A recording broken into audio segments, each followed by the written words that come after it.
Hello, hello. Welcome, welcome, YouTube. And we're getting Instagram on. I still, hello, hello. Welcome, welcome, YouTube and Instagram. Looks like we are good on sound and picture. I'm good to go. As far as where I am, this is still a work in progress as far as where I'm going to be sitting for Clarity Hotline. um, yeah, just bear with me. Bear with me. I'm still at my mom's. And the boys are with her right now, so it's really a big help that I be here at her house. And so it's very much a blessing. And if you've been following me and watching, coming on live with me, then you know that a lot has changed, and having her help is a big deal. So we're going to get into the questions, but first let's ground and center. I definitely need it. Probably you guys do too. Ground and center. Take a big breath in and out, in and out, and picture it just cleansing, right? Taking this big breath in to cleanse, and then exhale to wash it all free and away, and to center and ground. And that is why we do it, right? So we're just kind of washing away whatever anxiety from the day, that whatever we're leaving, and we're coming on here to get some clarity around some questions, real life questions, and find some space for ourselves. That's what this is for. This hour is for.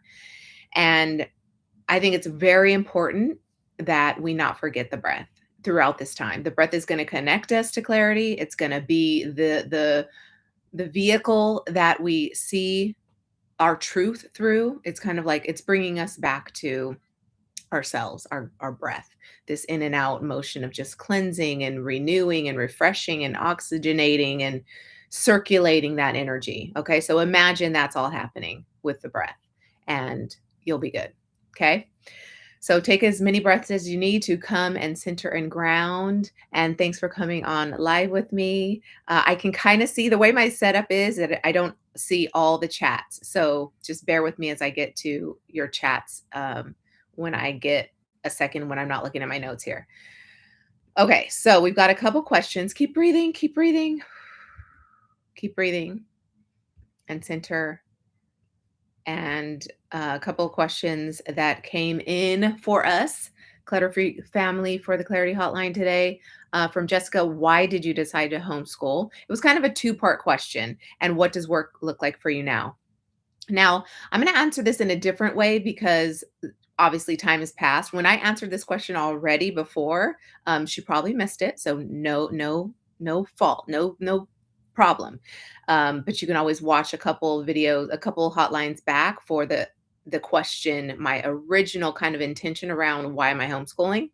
And since then, like, more has been revealed within myself, within like my child, in particular, one in particular who I chose to homeschool, and the other one's just along for the ride. And I'm still kind of figuring out what's best for him, my youngest.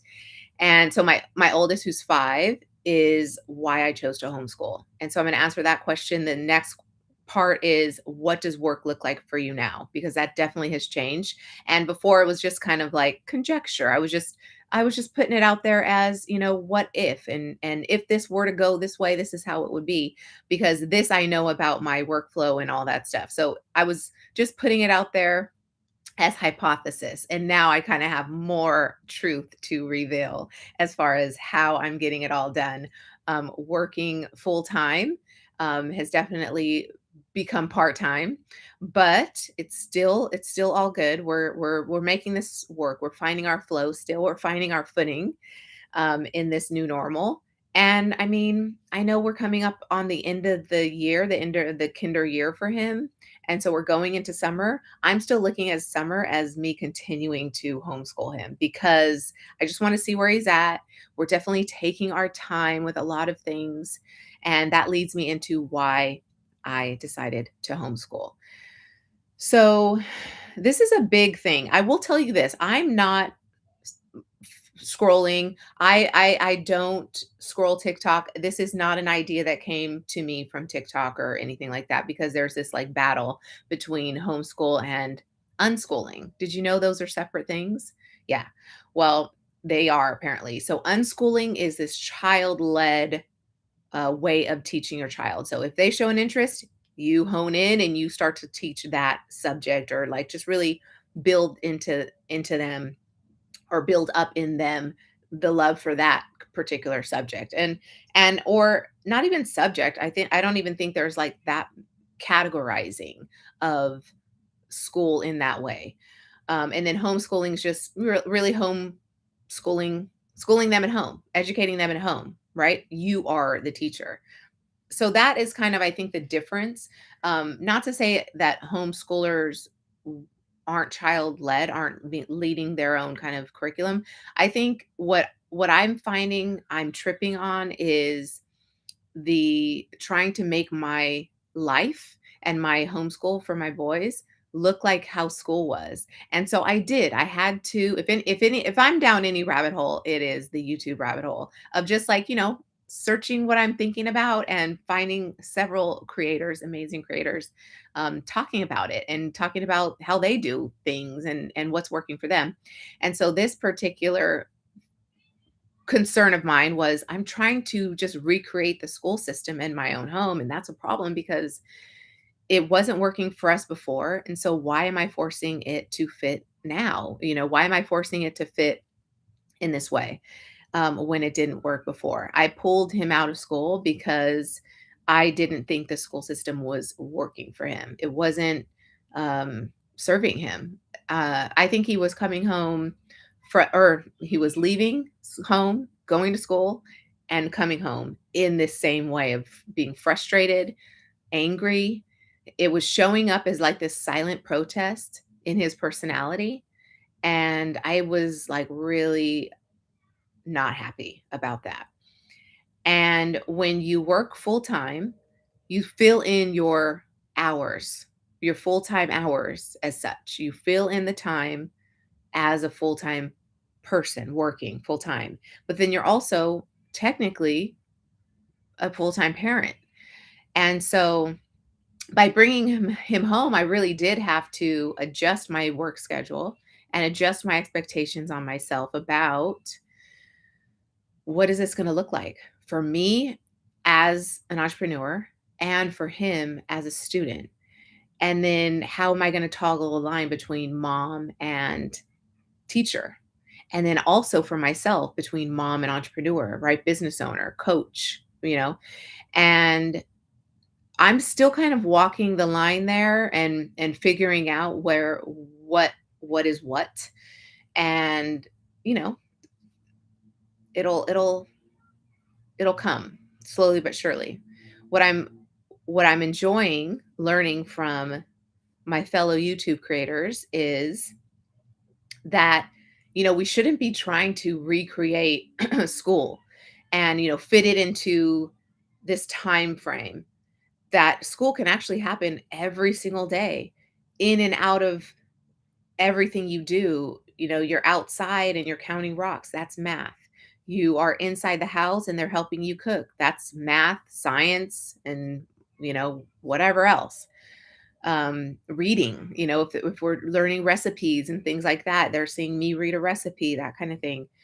And then also everything you do that is in the name of school, is under the guise of school, is our how I school my kids. And so I think where I was getting really frustrated, I think the challenges I'm having with homeschooling is definitely turning off the TV, making sure the TV is not on because he loves TV. And we need to drill in on, okay, what is that doing to him? Is it negatively affecting him, or how is it affecting him? Is he so much in a trance? And this is my belief. He's so much in a trance watching TV that when he's not watching TV, it's like he's amped up because one, he was influenced by the content on the TV. And then two, not being able to move his body, not moving his body while he was watching TV, he's like extra just ready to go when the TV's off. And so I've resorted to max 2 hours of TV a day. And that is even a lot, but that is actually my work time. And so I've worked in fitting in like the hotline and doing some admin around the daytime, 2 hours, kind of in that time frame. Granted, like I said, I'm with my mom, so she's the other default parent, right? So if I'm not there, she's there. And she's kind of learning from me how I want this flow to be with homeschool. Um, and we're totally uprooting her own life and her own habits. And she loves her grandkids, so she's doing it definitely out of love and loves her daughter, doing it out of love. So all of it is, I think, benefiting everyone involved. so so I'm very grateful for that. This is a challenging process, but it's also rewarding. But yeah, I've had to work before they wake up, and then after they go to sleep, and then in the middle of the day, like here and there. Granted, those 2 hours, if I'm chunking about 2 hours, I'm not really probably clocking 2 hours every day. It's 2 hours or less really during the day, unless they're watching like a movie. I put on a movie. Granted, I've had to get really specific with what I put on for them because I am seeing the effects of some of the shows that he's watching. And I don't think just because this kid over here in that household watched that show, they should watch it too. They could be on different playing fields as far as understanding of the world and their understanding of themselves. I personally am trying to instill um, you know, the social emotional learning. That's a big buzzword around schools. It's also something that I'm just gonna subscribe to at home, where we're teaching them self-regulation, we're teaching them affirmations, things about themselves that they should know, like I am strong, I am important, I am one thing that I am strong is what we're learning this week. The weeks past, I am brave. The last week we learned, and this is stuff asked them. And so we're coming up with it together. It's definitely coming out from them. And last week was, oh, I'm proud of myself. So we did the pat on the back. I'm proud of myself because it's not all about, your teacher or your mom or whoever it is at the time being proud of you. It's, are you proud of yourself? I think that's a really big one. And this comes down to some of the things that led me to homeschool. A big question that you'd want to ask is, what do we want our kids to become? That's a question that was posed to me. Like, what do you want your kids to become? So when you think about that, it definitely informs how you might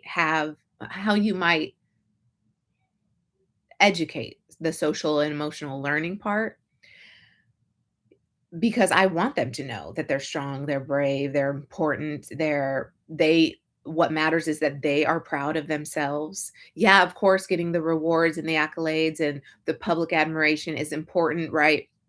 In the sport, in this field of study that you're in, or whatever the occupation that you choose. It is important, but it starts with being proud of yourself. So that was one thing. Also, I felt like I was just the buffer. I was the buffer and the school was like the main game. And that was uncomfortable to me because I'm like, well, what is he learning? And this isn't anything about what's new and the shared bathrooms, the co-ed bathrooms, and that kind of idea, that concept that people are scared of and pulling their kids out of school for. Mine was nothing about that. It was very much just, I want to get to know my child. And while if you've got a neurodivergent kid, you recognize that you have to subscribe to those labels. What is neurodivergence? What is neurotypical? Is that even a thing? And how is it thwarting the whole plan for their life by calling them divergent from the norm? I just think it's almost ugly. It's ugly, it's uncomfortable. Um, I feel like it affects the way that I was even treating him. It definitely affected the way the school was treating him because they have to kind of fall in these rules, and that's fine. It's beautiful. The sped department is important. Special ed department is very important. Whenever you kind of are falling into that realm of needing more movement in class. Oh, go figure. A kindergarten needs to move in class. A kindergarten can't sit at their desk the whole time or sit on the carpet for 20 minutes at a time. Oh, go figure. They need to move every 5 minutes. Um and it's not uncommon that a boy needs to move, every 5 minutes, move his body. My son in particular, super active, right? Hyperactive mentally and physically. And so, I recognized that and I was like, okay, I have a choice here. And I've got the freedom to decide that, okay, he doesn't have to go to a school. Not everybody is in that boat of being able to be like, oh no, let's pull you out and let's homeschool you. I recognize that. However, if you are a parent that is intentional with regards to how you parent, how you bring them up, what their childhood is like, what your upbringing was, and what you want for them, maybe you want different, then you recognize where maybe the the writings on the wall for how this might move him down the line of what you didn't like about school or what you didn't like about social spaces, what you don't like about being force fed curriculum that is not really bringing you to life, lighting you up from within. I think, though, obviously, we have to learn those things, right? To get along in the world, to get by. We have to learn math. We have to learn science. We have to learn language arts. We have to learn, the phonics and reading and all that stuff and read and writing. That's really important. I want him to be excellent in those things. I want him to feel strong as a writer, as a reader. I want him to love those things, love to do those things. And I want him to find, joy in geography. I didn't. I want him to find joy in history. I absolutely did not until I was an adult. I want him to find joy in science. That intimidated me to all hell. But the good thing is he's naturally inclined to like science. Like he loves learning about science and chemistry and all those things kind of excite him. Now, if I were to do it correctly, then I could keep that love alive. And I think that is where my intention comes in. My intention to keep the love alive for him. And he was not getting that at school. So, majority of the day, while I'm filling my full time hours over here at work, he's struggling. I'm not going to stand by and watch that. I'm not going to stand by and watch that. I'm not the fill in the gaps kind of parent. I'm not like, "Oh, you're going to school and then you come home and we maybe have 2 hours of bonding and connecting time when you had all this time with me before, and then I, send you off to school." I just felt cruel. I felt cruel. I felt bad. Granted, I still feel bad that I'm not giving him enough. I'm falling short of what a homeschool should be and, will provide for him. So you're always just going to have that guilt and that regret. It's just, or not regret, guilt or the gauge for like, okay, am I doing this right? Just let me check myself. Where are we at? Let me get a clarity check about what does he need right now from me. And we are moving very slow with how much pressure I'm putting on him to get his sight words. That's something that I'm making super fun. I'm making it a game. I told the school before he left that he loves to learn as long as it's fun and it's a game. You are playful when you're presenting the information. You're playful with him because immediately when it feels like it's not playful, he struggles. He struggles, and then if he's going against the grain of what the class needs from him at the time, then he feels bad. He feels frustrated with himself, bad about himself, um, frustrated with the system, with where he's at. He wants to escape.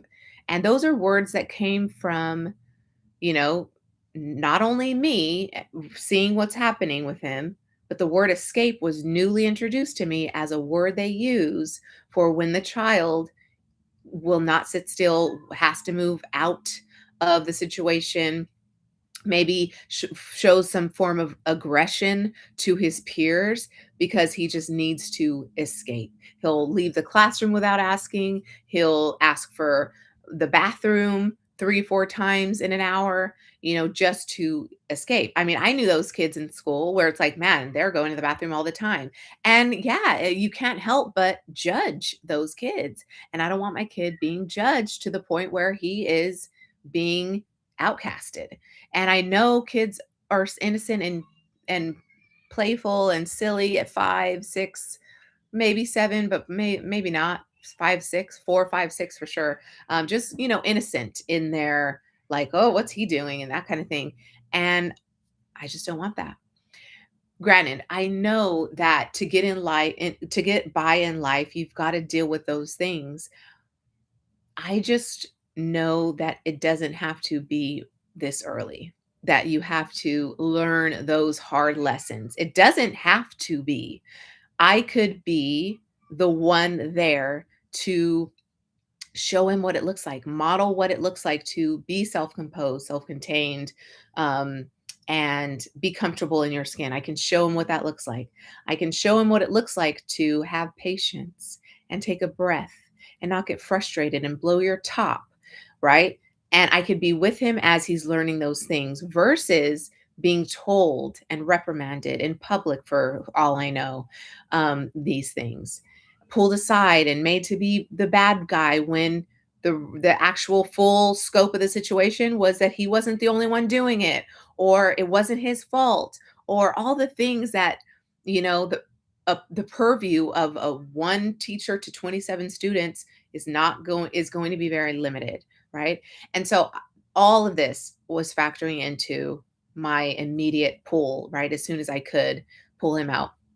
Now, um, yeah, it's not to say that I'm gonna always have him out of school. I do feel like I don't know how I'm gonna handle like the middle school years. And to put myself that far ahead is just wrong. I'm not gonna do it. I'm not gonna put myself that far ahead because it intimidates me. Like, whoa, how am I gonna teach him geography and science and chemistry and things like that? And I know, there's the Zoom classes and stuff like that, but um he doesn't particularly love learning online. So I've got to factor all this in. I think he likes the presentation of things. He likes to be front and center, hands-on, one-on-one with somebody teaching him. He likes that, and that's when he thrives. I think the screen does this particular boy a disservice. Not everybody. Some kids are doing great. I see other kids on the Zoom calls and they're in the class and they're doing the thing and they're participating, they're getting involved. Not him. Not him at this age. Maybe someday, not right now. And so I've just got to be present to what he needs right now. I think my child, and I believe your child, needs you to be present and intentional with what they need right now. And so, yeah, I think it gets a lot of flack, the unschooling and the homeschooling department. I think people will judge that, but then there's also the homeschooling camp who's judging the schooling camp. You're sending them off, and that's what are they doing all day? Do you even know? And how are they being disrupted in their development? That's a whole another world. The development, that's a learning curve that I wasn't ready for. Granted, I was, big into reading and studying up until 4 years old. I read a lot about what do they need? What does he need? 0 to 6. What does he need?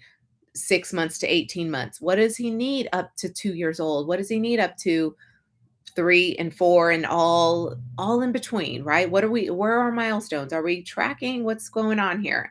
Very present to it, very well read on it. Um, I felt I was enough for my situation.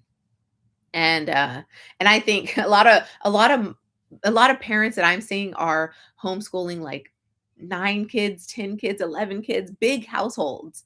A lot of the moms that I'm seeing. But then there's also the moms with, 4 kids and 3 kids and 2 kids. In my case, 2, and that even feels like a lot. I know the homeschooling moms though have so much love to give, so much um patience. I'm trusting that they have so much patience. They're giving the kids what they need, right? at home, and that's why they pulled them out of school, and they're making everything a learning opportunity down to the laundry, folding the laundry, right? I couldn't even get my kids to focus on the laundry. I felt like I needed to give them downtime when they were home instead of helping me with the laundry, unless it was like a Saturday. Because I felt like there was so much being sucked dry from them, emotionally, physically, mentally, in school, and it is the case that is true to where, you didn't wanna overwhelm them when they were home, and so I was like, "Oh, man, he's coming home exhausted, not really interested in much except, his little things that he likes to do." So I definitely gave him time to do the things that he probably wasn't able to do in school all day because they were bad, right? They were bad that you can't doodle on your worksheet. You got to color inside the lines. All these rules that we'll get to. We're going to get to. I'm going to place them where they go as far as what he needs to know at this time. And I saw one creator um, do a video on what is or why she chose to unschool. And so this is where I learned about unschooling, having a different, actually, no, a couple different creators, because I didn't know what unschooling was until I was watching their videos. Unschooling versus homeschooling. I'm just going to compartmentalize and say that it's just schooling with mom, schooling with me. And I get to make it what it is. And I've got some standards. And then I've also got some leeway, some space to make it my own, and I've got my homeschool teacher to kind of guide my way and help me when I'm not really so sure, and check off all the boxes that, the state of California needs me to check off. And then also at the same time, what do I want him to become, right? And are we tracking to that goal? What do I want him to become? Do I want him to be full of life and vivacious and energetic and loving and um, funny and happy go lucky, go with the flow? Yes, all those things. Well read, loves to read, loves to be involved in sports, loves to move his body, be active. Maybe not a formalized sport. We'll see. We're trying it out this week. And so yeah, those all that is um what I'm grateful for as far as going down this route of homeschooling. And so he's kind of like the focus for why I did this. And then I've got my 4-year-old who enters TK next year, next term, in the fall. And I don't know. I don't know yet. I feel like I want to put him in school, but then I feel bad. I feel bad. And I don't know if you guys, any parents out there homeschooling one and not homeschooling the other. The reason why I'm open to homeschooling the younger one is because he does well in school. He likes it. He makes friends. He talks about his friends. I can ask him what he did in the day, and he'll tell me. I wasn't getting that with my older one. I wasn't getting the feedback that made me trust what was happening at school. And him being away for those hours, I wasn't comfortable with what was happening in that chunk of time because I didn't know I wasn't getting it from him. I had to get it from the teacher. And then talking to the teacher sometimes made me feel like a bad mom. Talking to the teacher sometimes made me feel like I wasn't doing enough, right? In my time at home, but yet you were sending him home with so much homework. It's like, when am I supposed to do the other things that I don't feel like he's getting at school? Which I hear some schools now aren't even sending kids home with homework, that home is for bonding with the family, connecting with the family, coming to the home life as far as what home is supposed to train you on, being home with your siblings, with your parents. There's training there too, right? It's not all about this rote memorization and can you do this worksheet and this and that. And I understand the purpose of homeschool homework is to help the parent understand, like, what are you challenged with when you're doing this work? And so that when the teacher talks to you, you have some understanding of, like, oh yeah, okay, he does do that. And so what can I do? What can I do at home? How can I help you maybe work with him better at school? I see that he takes 30 minutes for a worksheet, one worksheet, because he's getting distracted. And so, how are we going to remedy that at school when he doesn't have me there to be as patient as I am right by his side? helping him finish this worksheet. But that's 30 minutes that I'm not able to connect with my child on other things. Um, and then it's kind of like then he's bucking the system at home because then it's just more of the same what he got at school. So I just wasn't really navigating that very well. And I found myself just like really in a bad place. Like just me emotionally and physically and energetically, I just was like depleted. Granted, I'm depleted right now of energy and emotion and all of that, but I'm actually happier with my purview over it all.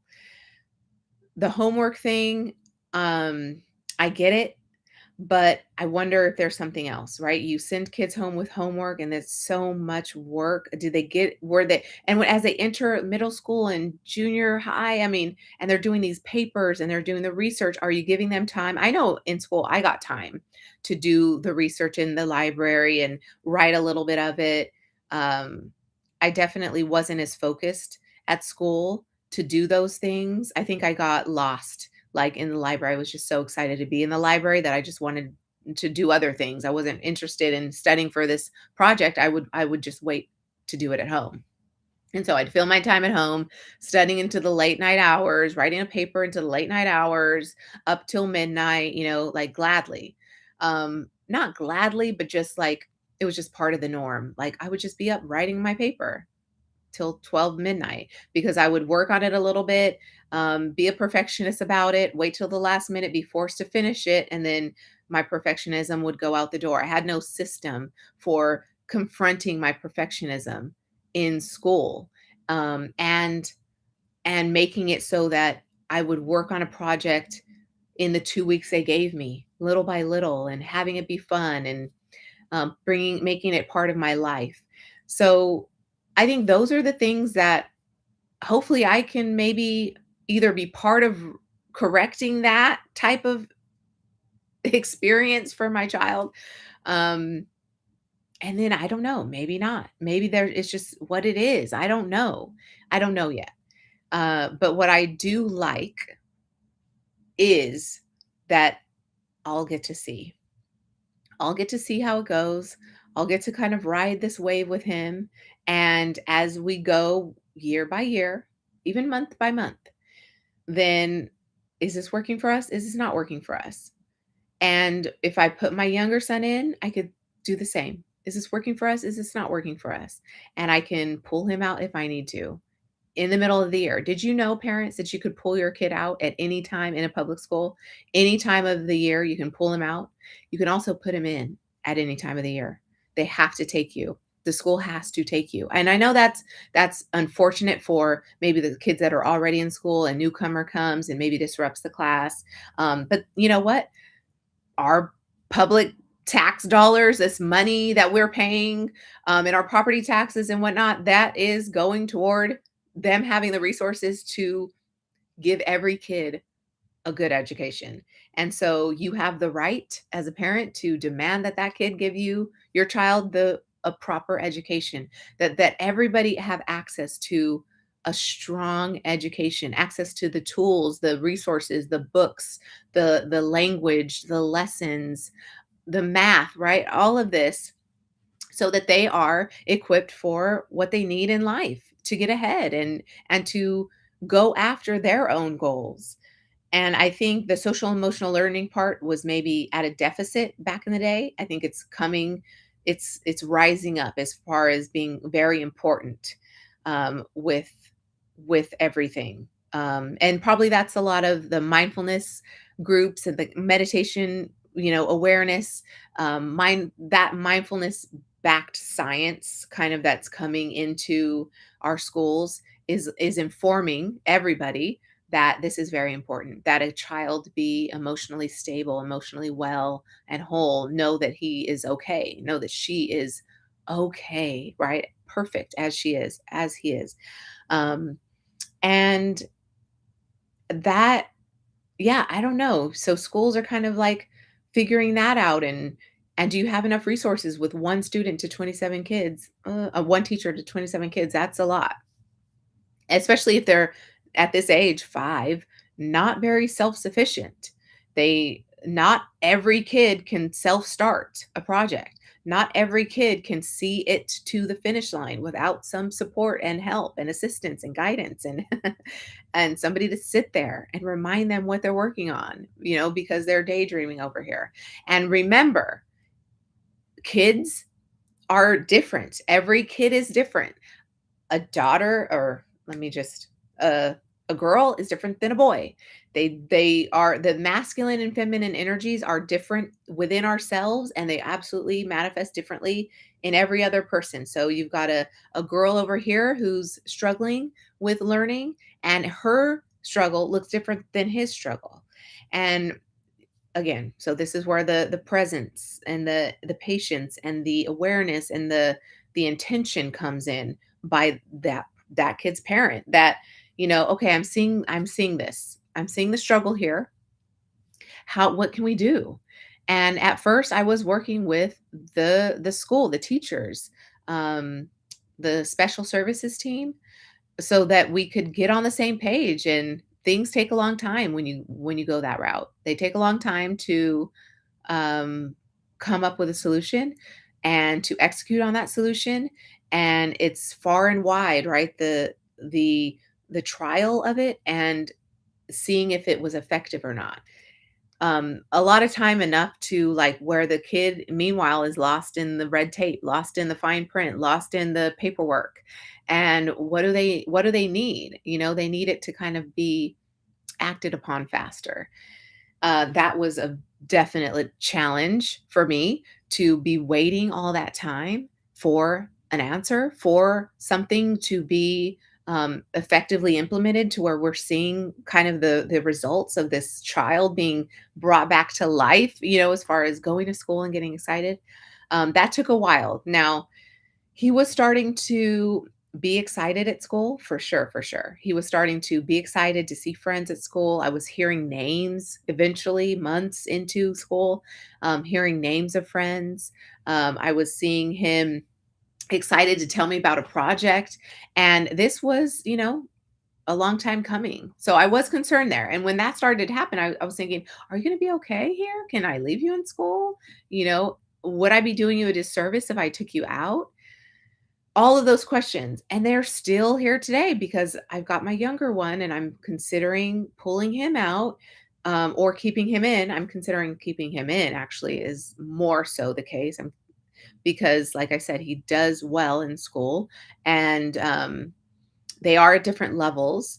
So if anything, I'd be torn and split like I am now, where it's like I've got this 4-year-old who is a young four still. So he's, not wanting to sit still and do anything that I'm saying, unless, I'm super sneaky about it and I fit in a lesson here and there. But, for the most part, I'm letting him still play a lot, because that's where he is developmentally age appropriate for play to be kind of the most important thing. And I did have the preschool teacher that I pulled him out of her say to me that she wishes they would play more, but that the structure of the preschool that I had him in, the Montessori preschool, was even too strict, like too rigid.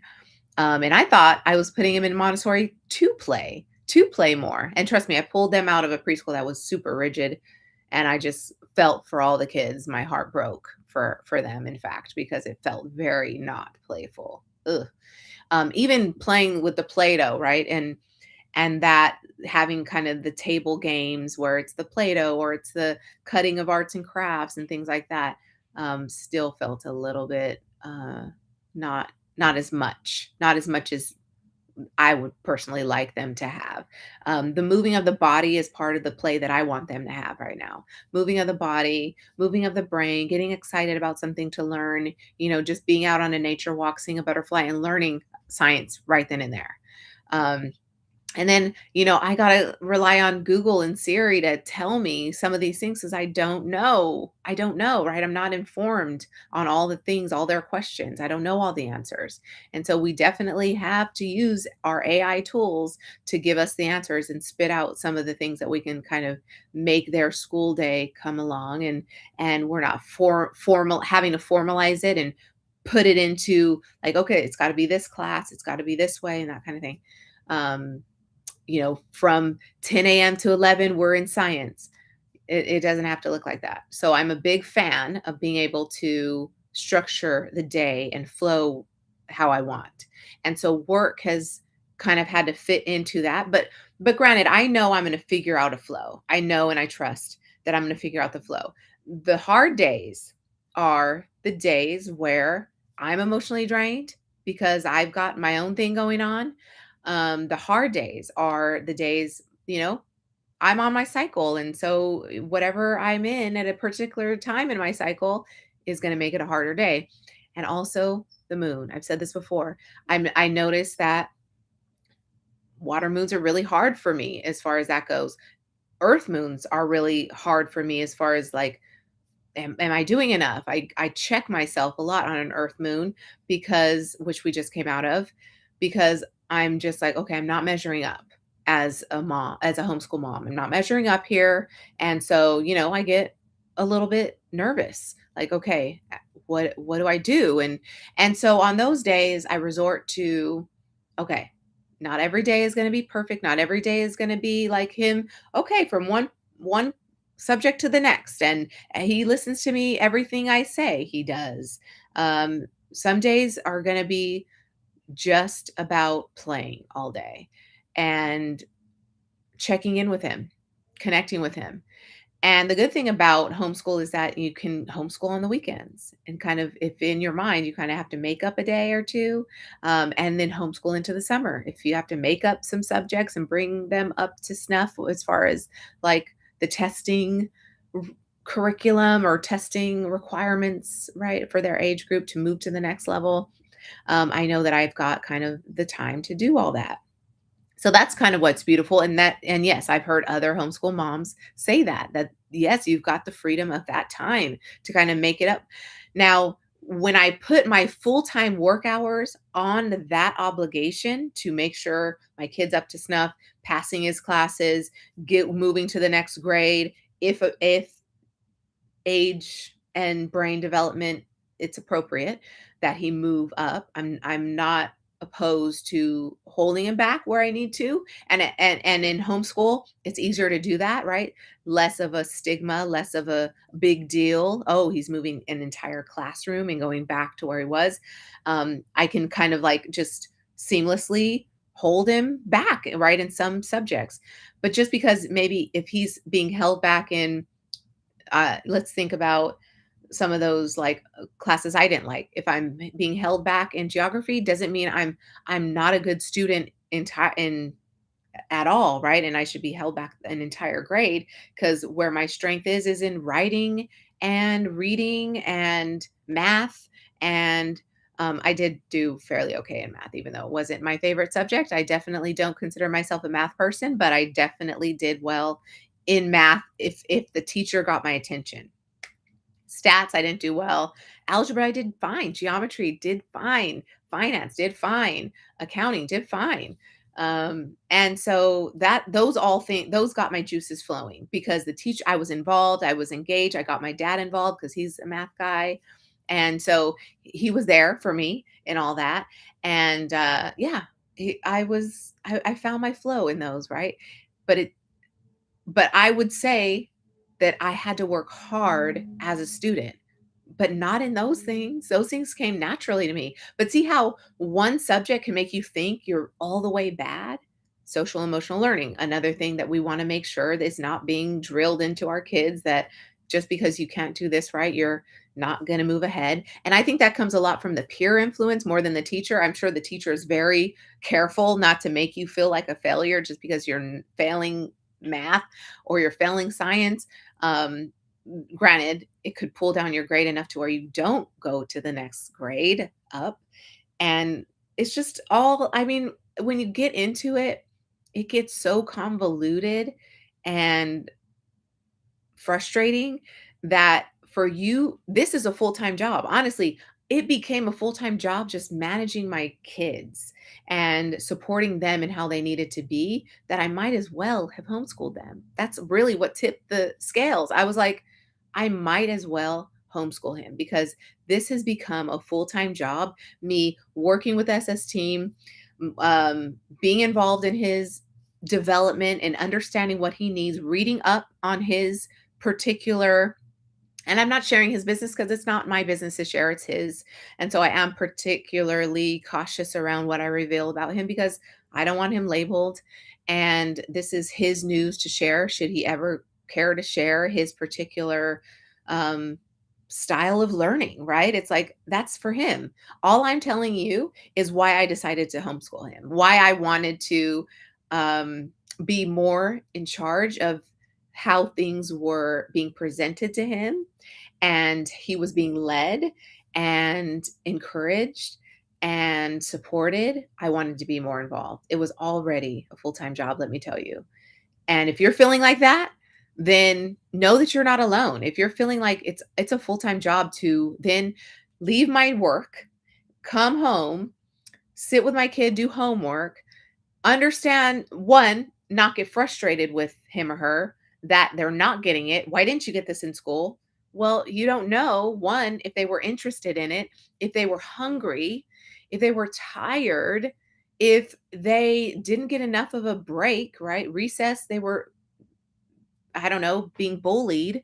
And that's not healthy. That's not movement of your body. You're fearing for your life. You're fearing for like your comfort and safety and embarrassment, right? That's not movement. That's not play. So all of this is like weighing on this precious soul that is just trying to get by in this world. And yes, of course, they've got to fend for themselves when they're out there. Absolutely, not this early, not my kids this early. So, yes, we're going to take it year by year. We're going to figure out our flow. We're going to figure out, is school for you? Is school right for you now? I want you to have that social environment. I liked it. I thought it was fun to go to school and have these projects and join, partner up with friends. But homeschool programs have those opportunities too. The shared field trips, the shared projects. I'm sure. I don't know. I haven't looked into it. Um, but the field trips, those are all available. I think as they get older, there's also probably the opportunity to do projects together and work on Zoom and collaborate in that way, or meet at a library. Joining pods is also a thing.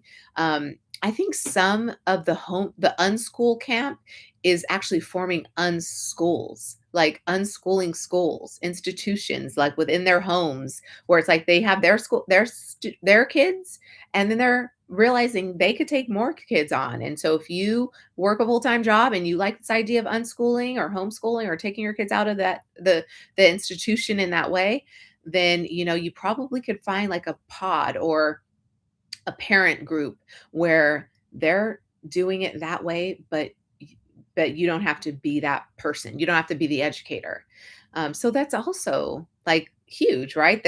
That we are in this transitional period more so than ever, I think, because I'm seeing a lot of young kids doing this, going this route. It's not brand new. So this is like a turn of the tide in a bigger way than we think, where kids are being removed from, for a variety of reasons, removed from the school institution as we know it.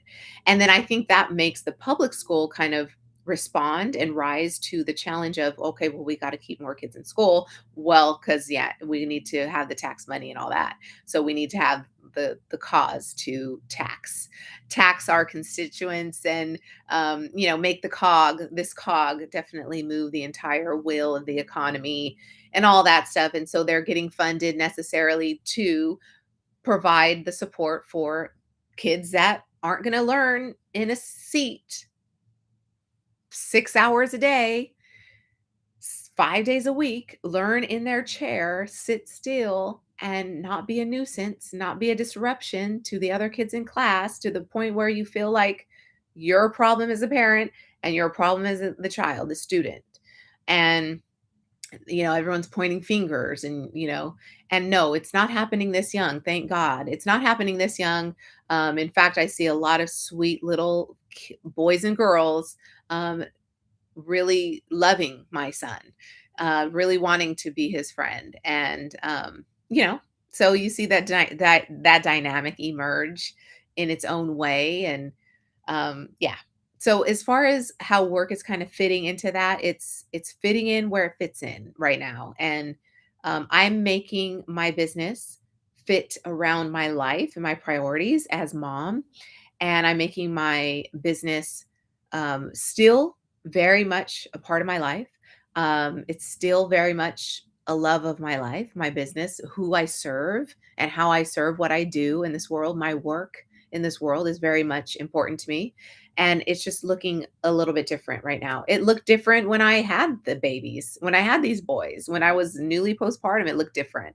And so it continues to just kind of ebb and flow with me. And honestly, I wouldn't have it any other way. I don't want my business running my life. I want to run my business. I don't want my business and kind of this idea of um anything outside of my home owning me. I want to own own what I do and how I do it. And right now my kids need me in this way. And so I'm here for it. I'm present to it. I'm intentional about it and with it and for it. I'm I'm doing this. It's a day by day thing. And yeah, and we'll see how it goes.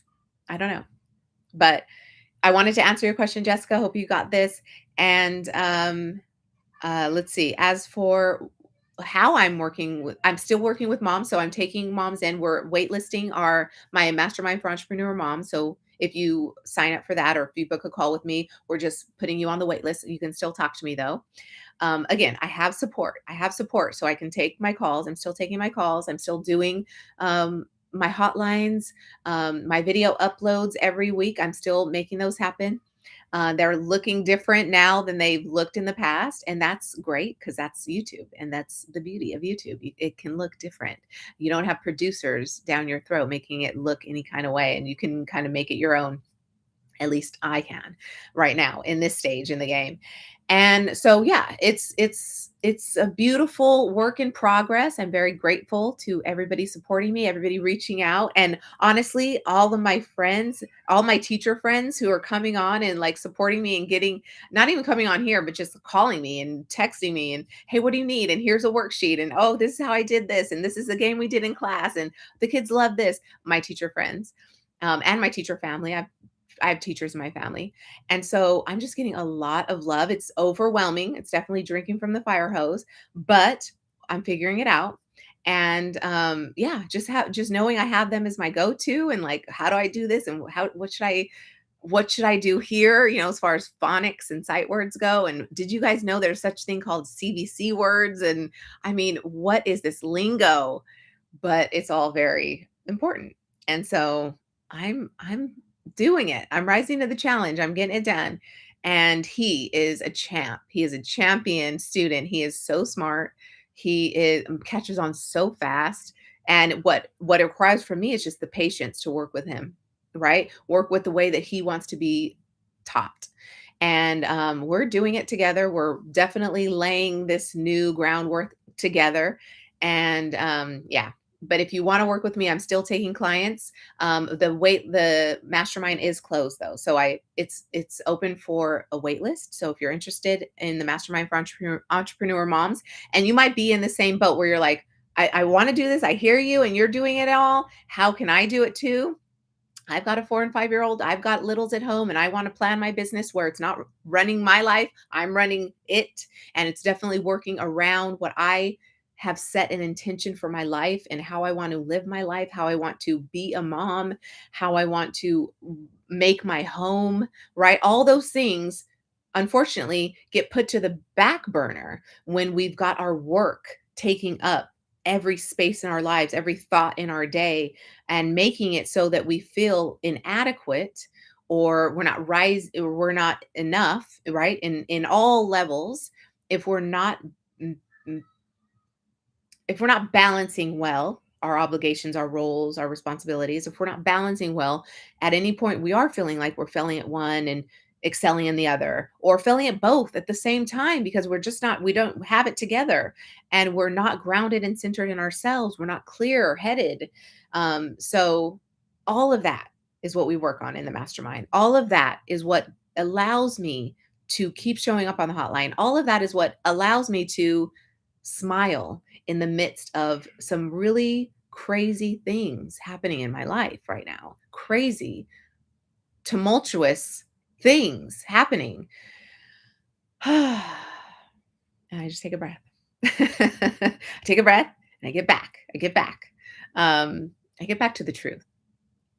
And so, anyway, that's what we're doing in the mastermind. We're not abandoning our careers. We're not abandoning our purpose. We're not abandoning our businesses. Our babies are our businesses. And we're not abandoning our babies, the other babies, our human babies, the babies that really need us while they're little, especially right now when we've got to do kind of the corralling and the nurturing of their love of learning. This is an important time from 4 to 7 years old.